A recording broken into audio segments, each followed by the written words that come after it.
Damai sejahtera Allah Bapa yang melampaui segala akal, itulah kiranya menyertai hati dan pikiranmu. Di dalam Yesus Kristus Tuhan kita. Amin. Saudara-saudara yang terkasih di dalam Kristus Yesus, firman Tuhan yang menjadi renungan bagi kita pada sore hari ini dikutip dari kitab Lukas pasal 17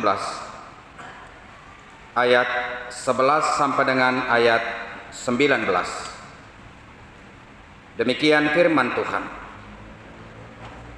Dalam perjalanannya ke Yerusalem, Yesus menyusur perbatasan Samaria dan Galilea. Ketika ia memasuki suatu desa, datanglah 10 orang kusta menemui dia. Mereka tinggal berdiri agak jauh dan berteriak, "Yesus, Guru, kasihanilah kami." Lalu ia memandang mereka dan berkata, "Pergilah, perlihatkanlah dirimu kepada imam-imam." Dan sementara mereka di tengah jalan, mereka menjadi tahir. Seorang dari mereka ketika melihat bahwa ia telah sembuh, kembali sambil memuliakan Allah dengan suara nyaring. Lalu tersungkur di depan kaki Yesus dan mengucap syukur kepadanya. Orang itu adalah seorang Samaria. Lalu Yesus berkata, "Bukankah ke-10 orang tadi semuanya telah menjadi tahir? Di manakah 9 orang itu? Tidak adakah di antara mereka yang kembali untuk memuliakan Allah selain daripada orang asing ini?" Lalu ia berkata kepada orang itu, "Berdirilah dan pergilah. Imanmu telah menyelamatkan engkau." Demikian firman Tuhan.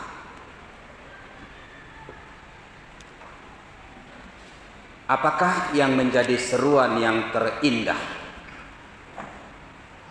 dari saudara-saudara yang hadir pada saat ini kepada Yesus?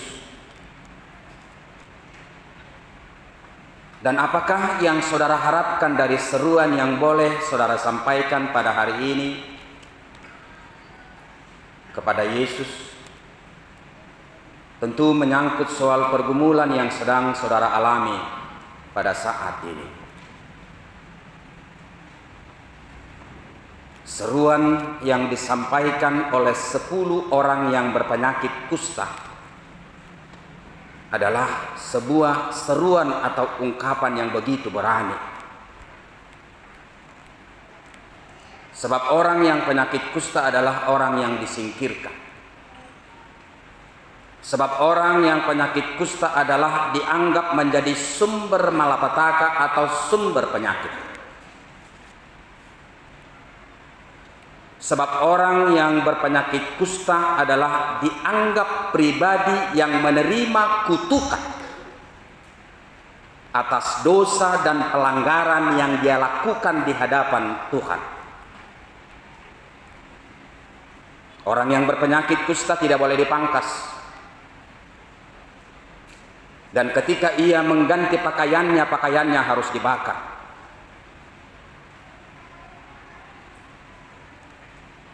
Kita harus memiliki jarak ketika kita berdialog, kurang lebih 1,5 meter.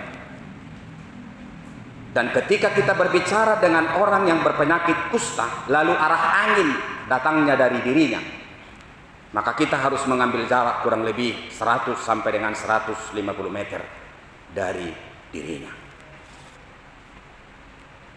Ketika orang kusta bertemu dengan orang banyak, dia harus berteriak. Dan teriakan yang akan dia sampaikan adalah, "Najis, najis, najis, dan silahkan tidak mendekat kepada diri saya." Bisakah Bapak Ibu saudara-saudara membayangkan bagaimanakah kejiwaan, bagaimanakah psikologis dari orang yang sedang mengalami penyakit seperti ini. Jika saudara mengalaminya, atau jika saudara pada saat ini di posisi dari orang yang penyakit kusta, dari 10 orang tersebut. Tapi sungguh sangat luar biasa Bapak Ibu Saudara-saudara, ketika Yesus berkunjung ke tempat ini. Dan secara analisa teologis, saya boleh simpulkan bahwa Yesus menyembuhkan 10 orang yang berpenyakit kusta ini bukan secara kebetulan. Karena ada alasan. Mengapa saya mengatakan Yesus tidak secara kebetulan menyembuhkan 10 orang yang berpenyakit kusta itu. Yang pertama Bapak Ibu Saudara-saudara, orang Samaria adalah orang yang tidak pernah diperhitungkan oleh bangsa Israel. Walaupun memang dari segi sejarah bahwa orang Samaria ini adalah termasuk dari 12 suku dari orang Israel. Tapi seiring dengan perjalanan waktu, orang Samaria berada di tempat lain atau hidup nomaden atau berpindah-pindah. Lalu akibat situasi dan kondisi itu ada sesuatu yang mereka langgar dari ketentuan yang diberikan Allah kepada bangsa Israel, yaitu adalah apa? Sinkretisme atau pencampur bauran nilai keagamaan, atau boleh dikatakan Bapak Ibu Saudara-saudara, perkawinan campur. Itu adalah sesuatu yang tidak bisa dilanggar oleh bangsa Allah yang telah dipilihnya. Dan itu menjadi sesuatu statement yang dipegang teguh oleh ke-12 suku tersebut. Tapi Samaria melanggar hal tersebut. Akibat dari pelanggaran ini Bapak Ibu Saudara-saudara, orang Samaria dianggap adalah pribadi yang tidak layak memuji Allah dan mengenal Allah Israel. Dan orang Samaria adalah orang yang tidak pernah identik kepada pribadi yang rohaninya bagus, yang spiritualitasnya teruji, atau layak menerima keberadaan Allah orang Israel. Saya tidak menemukan Bapak Ibu Saudara-saudara ke-10 orang yang berpenyakit kusta itu suku apa saja. Tetapi ketika ke-10 orang yang berpenyakit kusta ini begitu luar biasanya menggantikan teriakan mereka. Sepantasnya teriakan yang harus mereka teriakkan adalah najis, najis, najis. Silahkan jangan mendekat kepada kami. Tetapi ketika dia melihat rupa atau melihat wajah Yesus, spontan mereka mengatakan, Guru Yesus. Selanjutnya apa? Guru Yesus, kasihanilah kami. Guru Yesus, kasih maroham dihami. Lalu Yesus memberikan jawaban, pergilah kepada imam-imam. Kenapa Yesus Bapak Ibu Saudara-saudara memerintahkan orang yang berpenyakit kusta ini harus pergi kepada imam-imam? Karena sesuai dengan ketentuan dan peraturan yang berlangsung ketika itu di tempat itu, hanya imamlah yang bisa menentukan apakah seseorang telah disembuhkan dari penyakit kusta. Jadi ketika ada orang lain di luar daripada imam mengatakan bahwa dia adalah telah sembuh, termasuk dokter dan para medis, itu tidak sah. Itu sebabnya Yesus menyuruh memerintahkan ke-10 orang yang berpenyakit kusta ini menghadap kepada imam-imam. Tupadita. Dengan harapan ketika mereka disembuhkan oleh Yesus, para imam memberikan kesimpulan terhadap ke-10 orang yang berpenyakit kusta ini bahwa mereka telah sembuh.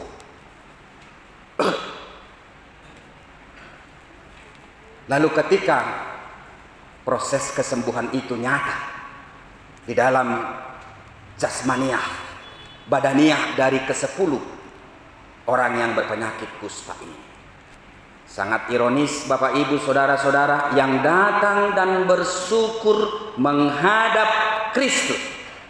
Bahkan ia sampai tersungkur memberikan ucapan pujian dan terima kasih kepada Tuhan. Hanya berapa orang?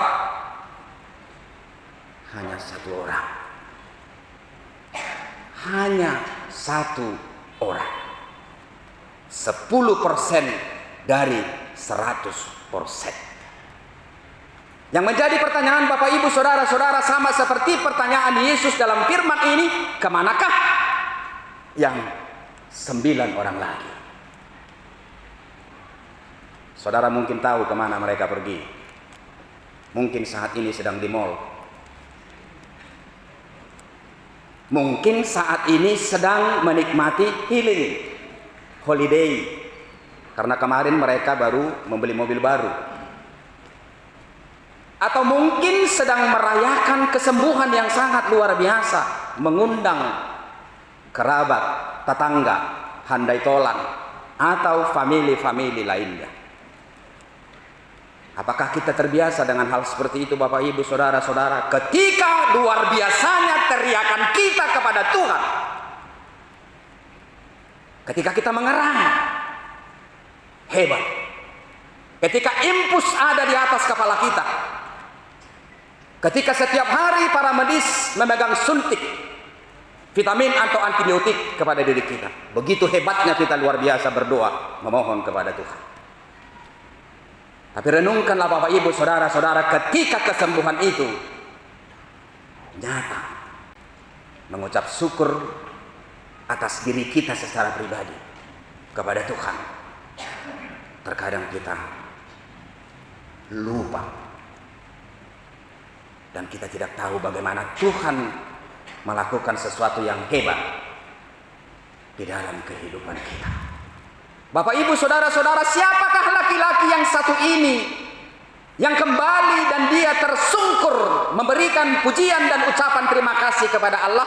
Dia adalah orang Samaria. Dia adalah orang yang tidak pernah diperhitungkan atau identik kepada orang yang percaya, bahkan disingkirkan. Bahkan dia dianggap orang yang tidak layak menyembah Tuhanku, menyembah Tuhan Israel. Dan mereka tidak pernah diperhitungkan sebagai pribadi yang layak memasuki surga yang disediakan oleh Tuhan bagi orang yang percaya.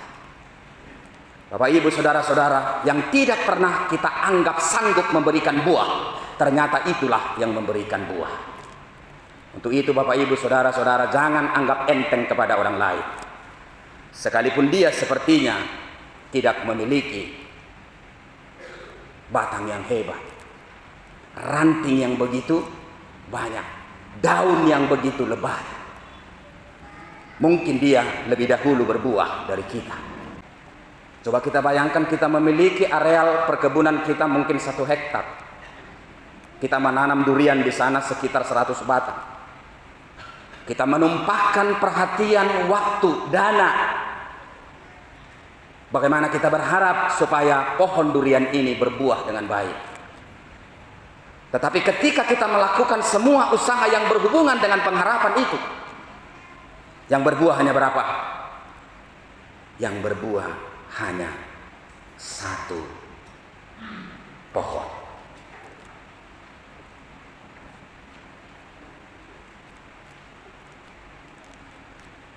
Allah begitu rindu. Semuanya kita boleh dibaharui. Semuanya kita boleh disembuhkan. Dan lihatlah firman yang lain. Dia meninggalkan 99 ekor domba demi mencari 1 domba yang hilang. Dan ini adalah kebalikan dari keprihatinan yang terjadi di situ. 10 orang disembuhkan, tapi hanya 1 yang mengucap syukur dan mengenal betapa besarnya Tuhan Allah yang dia sembah dalam hidupnya.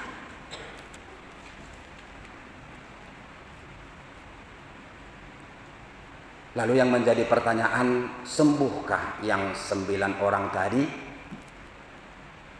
Jawabnya sebenarnya tidak. Bapak Ibu saudara jangan terkejut.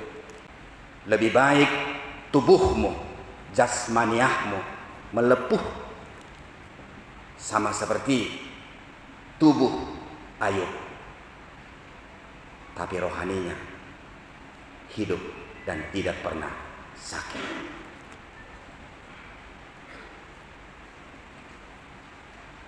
Yang 9 itu jasmaniahnya sembuh, tapi rohaninya masih sakit. Hati-hati dengan penyembuhan yang begitu marak didemonstrasikan. Ingatlah, terkadang sakitnya jasmaniah kita boleh Tuhan pakai dan diperkenankan berlangsung dalam hidup kita, supaya rohani kita sembuh, supaya rohani kita masuk ruang ICU. Lalu ketika Allah menyembuhkan dua-dua, rohani kita sembuh dan kemudian jasmani kita sembuh. Bapak Ibu saudara-saudara, Tuhan mau kita mengenal kesembuhan yang sesungguhnya. Kalau kita jujur Bapak Ibu saudara-saudara, kita semua memiliki penyakit. Dan ketika kita sadar dan merendahkan diri di hadapan Tuhan, tidak ada kita yang tidak sakit. Dan kalau kita jujur, mungkin Bapak Ibu saudara-saudara kita sakit pada hari ini dari segi ekonomi. Mungkin kita sakit dari segi persekutuan di tengah-tengah keluarga. Mungkin kita sakit di dalam proses jenjang karir di mana kita bekerja. Atau mungkin kita sakit dari segi jasmania.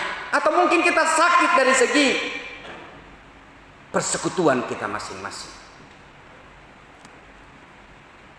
Tuhan mau kita sehat.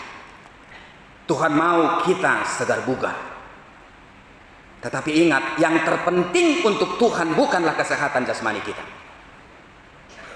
Tetapi yang terpenting bagi Tuhan adalah kesehatan rohani kita. Laki-laki Samaria ini,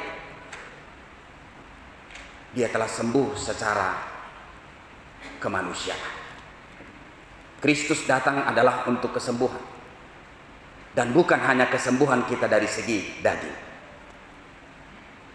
Seorang anak Allah lahir, hidup, mati, bangkit dari antara orang mati dan pergi naik ke surga. Ini adalah pribadi yang membuat kita utuh seutuh-utuhnya. Sehat secara keseluruhan. Bukan hanya sehat dari segi jasmania, tapi sehat secara utuh, rohani dan jasmani. Bapak Ibu saudara-saudara yang terkasih dalam Kristus Yesus, silahkan saudara perhatikan epistel kita pada minggu ini. Ada hal yang menarik sebenarnya kalau boleh kita paralelkan. Uraian keterangan khotbah yang berhubungan dengan evangelium ini dihubungkan dengan epistel. Karena yang menjadi tema dalam evangelium dan juga epistel adalah menyangkut soal orang sakit. Siapakah yang sakit di dalam epistel itu? Yang sakit itu adalah Naeman. Dia adalah seorang jenderal. Dia adalah panglima perang bangsa Aram. Dan dia adalah pribadi yang pernah menghadiahkan keberhasilan gemilang bagi orang Aram melawan orang Israel. Bangsa Aram dengan Israel adalah musuh buyutan. Dan orang Aram pernah memerangi Israel dan membunuh Raja Israel yang bernama Raja Ahab. Kita tidak menduga Bapak Ibu saudara-saudara, yang ekonominya baik, kedudukannya baik, pangkatnya baik, disegani oleh orang banyak, dan dia adalah memiliki kekuatan dari segi kehidupan sosial, ternyata dia kusta. Maaf Bapak Ibu Saudara-saudara, jangan terlalu sombonglah dengan keadaanmu pada hari ini. Mungkin kau begitu berharga di mata orang lain, tapi kau memiliki kelemahan. Kusta. Iya. Siapapun kita memiliki kelemahan Bapak Ibu Saudara-saudara. Walaupun saudara menganggap saya pendeta saudara, saya jujur, saya juga memiliki kelemahan. Tapi yang tahu kelemahan saya adalah saya. Dan saya bergumul dengan kelemahan itu kepada Tuhan yang memilih saya. Jadi siapapun kita yang hadir di sini, kita adalah gambaran daripada Naaman. Lalu ketika dia mendengar ada berita baik gitu. Berita baik dari seorang perempuan kecil, pembantu. Dan dia juga adalah orang Israel.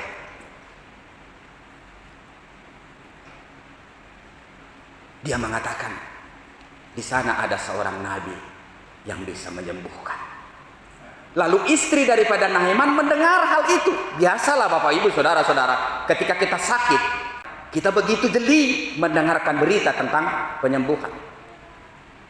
Itu sebabnya dukun begitu laris Bapak Ibu Saudara-saudara. Dukun yang baru menjadi dukun pun laris. Dan pada umumnya ketika kita sakit, kita tidak realistis berpikir. Iman kita terkadang lumpuh. Apakah memang ini sesuai dengan iman saya atau tidak? Sehingga kita tidak peduli. Tidak sesuai juga dengan iman kita. Ke dukun juga kita pergi, asal kita sembuh. Lalu istri daripada Naaman mendengarkan itu. Apa kamu bilang? Di mana ada tabib yang bisa menyembuhkan? Di Israel. Kemudian Bapak Ibu Saudara-saudara, Naaman menceritakan hal itu kepada Raja Aram. Oh ya, saya mendukung proses penyembuhanmu. Saya akan memberikan surat rekomendasi kepada Raja Israel, agar Raja Israel memerintahkan masyarakatnya, siapapun penyembuh itu, agar dia memerintahkan untuk menyembuhkan dirimu. Kemudian dengan semangat yang sangat luar biasa Bapak Ibu Saudara-saudara, dia membawa emas, dia membawa uang, dia membawa pakaian-pakaian kehormatan, dengan harapan ketika dia sembuh, semua itu bisa dipersembahkan kepada pribadi yang menyembuhkannya. Lalu dia menghadap Raja Israel. Tetapi ketika dia memberikan surat pengantar yang diberikan oleh Raja Aram, Raja Israel tersinggung. Emangnya saya siapa? Saya seorang raja. Saya tidak bisa menentukan hidup matinya seseorang. Istilah hidup mati ini ati menjadi bukti bahwa memang penyakit kusta itu adalah penyakit yang menempatkan seseorang di ujung tanduk, hidup atau mati. Lalu Bapak Ibu Saudara-saudara, dia mencabik-cabik pakaiannya dan begitu marah luar biasa. Dan sepertinya dia menganggap surat yang diberikan oleh Raja Aram itu adalah penghinaan terhadap dirinya. Lalu berita itu Bapak Ibu Saudara-saudara sampai kepada telinga daripada Elisa. Ternyata Raja Israel ini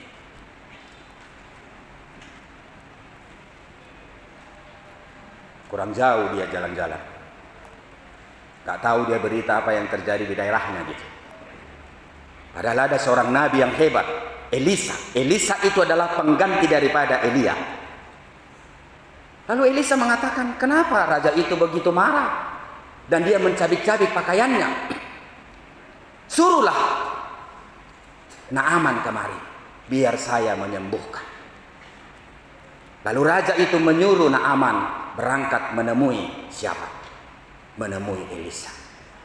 Tetapi ketika Naaman sampai ke depan pintu rumah daripada Elisa, yang menyambut Naaman adalah siapa?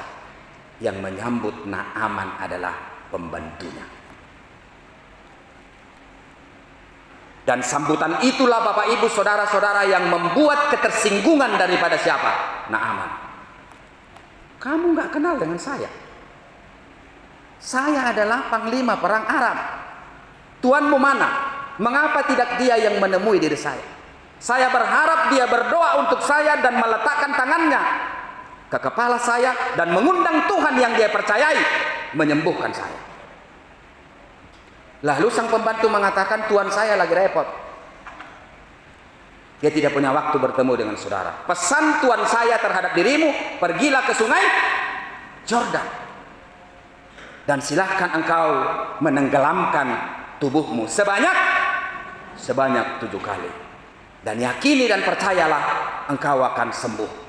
Dalam firman ini tidak dikatakan sembuh, engkau akan bersih. Dan itu berhubungan dengan apa? Baptisan, Bapak Ibu Saudara-saudara. Jadi ketika kita dibaptis, itu adalah gambaran daripada pengalaman daripada Naaman ini diceburkan ke sungai Jordan sebanyak 7 kali. Lalu Bapak Ibu Saudara-saudara, Naaman bersungut-sungut. Dia merasa tersinggung, pulang. Emangnya kita dianggap siapa? Bapak Ibu Saudara-saudara, mengapa orang susah sembuh? Karena dia terlanjur diatur oleh kemasan yang ada pada dirinya.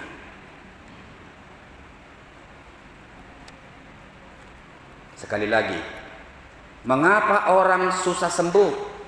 Sesuai dengan teks ini, karena sadar atau tidak sadar segala fasilitas yang ada pada diri kita, apapun pernak-pernik kehidupan kita yang kita anggap itu adalah bagian daripada kemasan hidup kita, tanpa sadar mengatur kejiwaan dan psikologis kita, sehingga iman dan cara berdoa, cara duduk, cara menyembah Tuhan, dan cara bernyanyi dipengaruhi oleh itu. Bayangkan Bapak Ibu Saudara-saudara, begitu sombongnya si Naaman ini. Dia tidak peduli lagi dengan tubuhnya, dia tidak peduli lagi dengan apa? Dengan sakit penyakitnya, hanya dengan kesombongan yang ada pada dirinya. Karena dia terlanjur membentuk pribadinya melalui kemasannya. Hati-hati dengan jualan online pada saat ini. Sangat hebat para penjual-penjual online itu. Dan kita terkadang tergiur dengan apa? Dengan kemasan.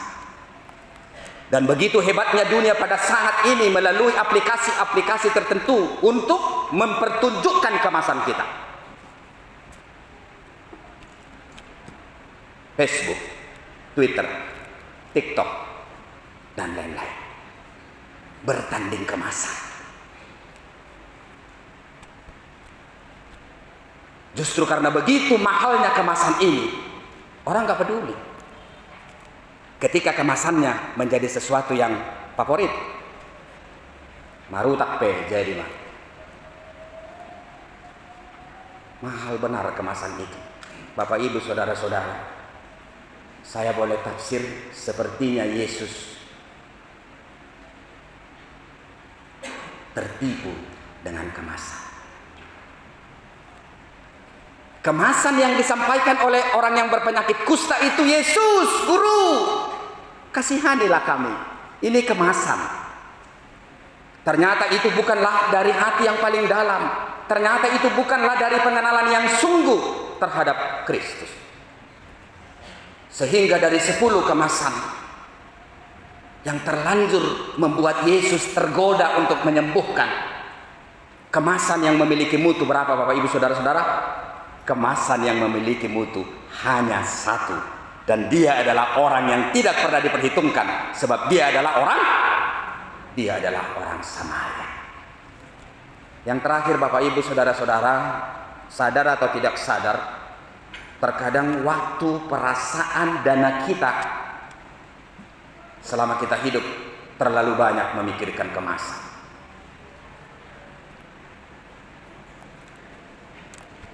Kita tidak peduli. Asal kemasan kita bagus, kesehatan juga tidak peduli. Keharmonisan kita terhadap anak-anak dan juga terhadap keluarga tidak peduli. Asal kemasan kita bagus. Bapak Ibu Saudara-saudara, yang terakhir, kemasanmu gak perlu sama Tuhan. Yang perlu isinya. Ketika Tuhan mau engkau sehat, terkadang kemasanmu dibuang. Seindah apapun kemasanmu itu, dibuang dari dirimu. Menyakitkan atau tidak, itu urusan Tuhan. Yang penting engkau jadi pribadi yang bermutu. Bukan hanya menang casing, bukan hanya menang kemasan, tapi mutu iman spiritualitasmu adalah mutu yang benar-benar sesuai dengan ukuran standar yang ditentukan oleh Tuhan. Amin. Kita berdoa.